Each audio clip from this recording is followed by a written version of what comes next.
L'exposition Frédéric Bazille que nous présentons aujourd'hui au musée d'Orsay est la première exposition sur cet artiste jamais organisée par un musée national, pour un artiste qui fut un des acteurs majeurs de la naissance de l'impressionnisme, de ces jeunes années de la peinture moderne, les années 1860, dont il a été un des piliers, autant que d'autres peintres plus connus aujourd'hui que sont Claude Monet, Auguste Renoir ou Alfred Sisley.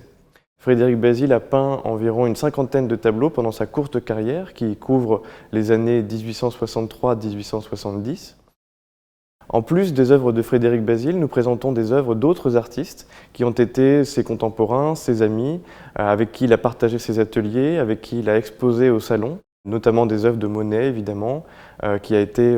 peut-être la personnalité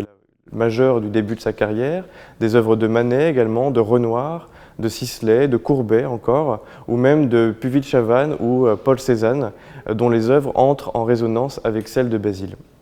La carrière de Bazille est retracée au travers de ces 10 salles de l'exposition, qui nous permet donc de revenir sur ces années avec les tout débuts de Bazille, comment Bazille quitte Montpellier pour Paris, ses débuts dans l'atelier de Gleyre, sa rencontre avec Monet, Renoir et Sisley, différents ateliers que nous avons tous, des vues d'ateliers que nous avons réunis dans l'exposition. Également la manière dont cet artiste et les autres peintres de cette génération ont abordé le genre de la nature morte, qui est un genre très important à ce moment-là, un genre modeste, peu coûteux, mais qui est aussi celui vraiment de l'expérimentation réaliste. Une section très importante donc dédiée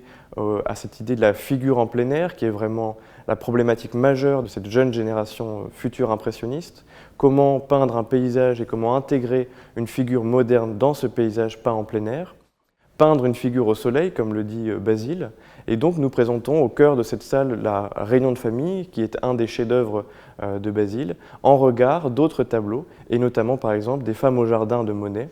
que Bazille a acheté et qu'il avait donc sous les yeux lorsqu'il a peint à Montpellier ce tableau. La question du nu aussi, auquel on dédie une salle entière, puisque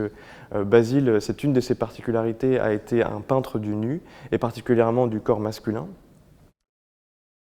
Et enfin, la fin de la carrière de Bazille, une dernière salle dédiée à cet été 1870, juste avant que Bazille ne s'engage dans un régiment de zouaves. On ne peut que regretter cette mort tragique en pensant qu'après 1870, il aurait continué justement à apporter sa pierre à l'édifice de la peinture moderne.